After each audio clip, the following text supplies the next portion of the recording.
जय मसीह के सभी को। मैं हूँ अभिषेक विकल और आज हम एक और वचन पर देखेंगे जो कि है लूका के अध्याय 6 उसके वचन 38। लूका के अध्याय 6 उसके वचन 38 को कल हमने देखा था फिलिपियों के पत्री पे उसके अध्याय 4 और उस वचन 19 को। अगर आपने नहीं देखा है तो आप देख सकते हैं। आज का वचन है लूका के 6 उसके 38। ये भी एक वचन है जो झूठे प्रचारक जो है, जो प्रॉस्पेरिटी प्रीचर जो है, इसका इस्तेमाल करके इसे तोड़ मरोड़ कर प्रचार करते हैं।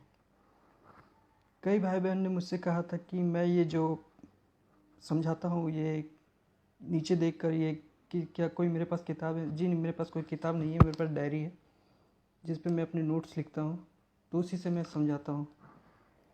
तो लूका के 6 अध्याय 6 उसके वचन 38 को, दिया करो तो तुम्हें भी दिया जाएगा, लोग पूरा नाप दबा दबा कर और हिला हिला कर उभरता हुआ तुम्हारी गोद में डालेंगे, क्योंकि जिस नाप से तुम नापते हो उसी नाप से तुम्हारे लिए भी नापा जाएगा। तो प्रॉस्पेरिटी प्रीचर्स जो होते हैं, जो धन समृद्धि का प्रचार करते हैं, वो इस वचन को ये कहकर प्रचार करते हैं कि अगर आप अपने दान और दशांश जो है पास्टर को या चर्च को दोगे तो परमेश्वर आपको और ज़्यादा देगा और आपकी हर इच्छा पूरी करेगा। आपको वीज़ा, कार, बिल्डिंग या जो भी आपकी इच्छा है वो पूरी कर देगा। इस वचन को इस्तेमाल करके वो ऐसा प्रचार करते हैं। आप जो बीज बोएंगे चर्च में, आपको वो सब मिलेगा उस बीज के बदले।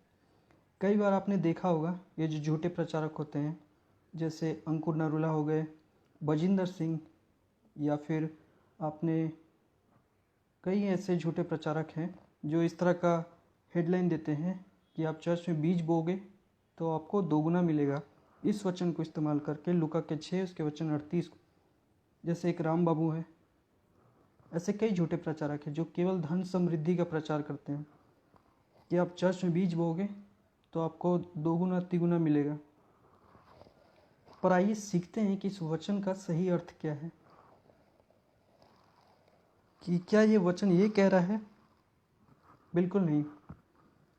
तो 38 से पहले 37 और 37 और 38 को, 37 और 38 को एक साथ अगर पढ़ेंगे, रीड कीजिएगा, तो वचन 37 और 38 में हमको ये याद दिला रहा है ये वचन कि जैसा और जितना बोओगे तुम, हम जैसा और जितना बोएंगे उतना ही हम काटेंगे भी। अगर हम दूसरों पर दोष लगा रहे हैं तो हम पर भी दोष लगाया जाएगा। मगर यहाँ पर नोट कीजिए, यहाँ दोष लगाना मतलब वो बात पर दूसरों पर इल्ज़ाम लगाना है जो वो खुद कर रहे हैं। जैसे आपकी आंखों में टिंका है और आप दूसरों की आंखों को बोल रहे हैं कि तेरी आंखों में टिंका है, जबकि आपकी आंखों में खुद है, आप उसे नहीं निकाल रहे हैं। जैसे कि मान लीजिए कि आप किसी को कह रहे हैं गाली मत दो, आप एक मसीही हैं, आप उससे समझा रहे हैं कि तुम एक मसीही हो, तुम गाली मत दो, ये गलत चीज़ है। तो आप वहाँ पर एक न्याय कर रहे हैं। पर अगर आप ही खुद गाली देते हैं तो वहाँ पर जो आपका न्याय होगा वो सच्चा न्याय नहीं होगा। वहाँ पर आपका जो न्याय है वो झूठा न्याय होगा, और वो हो गया दोष लगाना, क्योंकि आप खुद गाली देते हैं तो आप कैसे दूसरों को कह सकते हैं गाली मत दो। ये बात वहाँ पे कहा जा रहा है। और कई बार इस वचन को उठाकर भी कहा जाता है कि देखो यहाँ लिखा है न्याय मत करो, तो किसी झूठे प्रचारक पर इल्ज़ाम मत लगाओ, उन्हें दोष मत लगाओ। ये बात नहीं कहा जा रहा है। तो यहाँ पर क्या है, इस न्याय की बात हो रही है। पर अगर आप गाली नहीं देते हैं और आप बदल चुके हैं, आप एक अच्छे मसीही, आप गाली नहीं देते हैं किसी को, और आप किसी ऐसे मसीही विश्वासी को बोल रहे हैं जो गाली देता है, उसको मना कर रहे हैं, तो यहाँ पर जो आपका जो है न्याय सच्चा न्याय है, क्योंकि आप वो नहीं करते हैं इसलिए दूसरों को भी मना कर रहे हैं कि ऐसा मत करो। तब ये जो न्याय होगा ये सच्चा न्याय ठहरेगा। ठीक उसी तरह अगर हम दूसरों को माफ़ करते हैं तो हम भी माफ़ किए जाएंगे, और अगर हम माफ़ नहीं करते हैं उनको जिन्होंने हमारे साथ गलत किया है, और अगर वो हमसे माफ़ी मांग रहे हैं हम उनसे माफ़ नहीं करते हैं, तो क्या होगा? हम भी माफ़ नहीं किए जाएंगे, हम भी दोषी ठहरेंगे। जैसा हम दूसरों को देंगे, मतलब जैसा व्यवहार हम दूसरों के साथ करेंगे वैसा ही हम पाएंगे।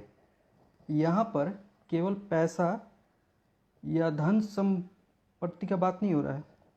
यहाँ पे ध्यान देने की बात है कि यहाँ पे धन का बात नहीं हो रहा है, यहाँ व्यवहार का बात हो रहा है। आप जो जैसा व्यवहार दूसरों के साथ करेंगे वैसा ही बदला में आपको मिलेगा।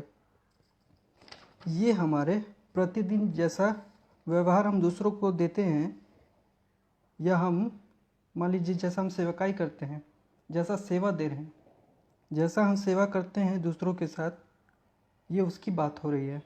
ये पैसे की धन दौलत की बात नहीं हो रही है। अक्सर हम दूसरों से सिर्फ पाने की आशा रखते हैं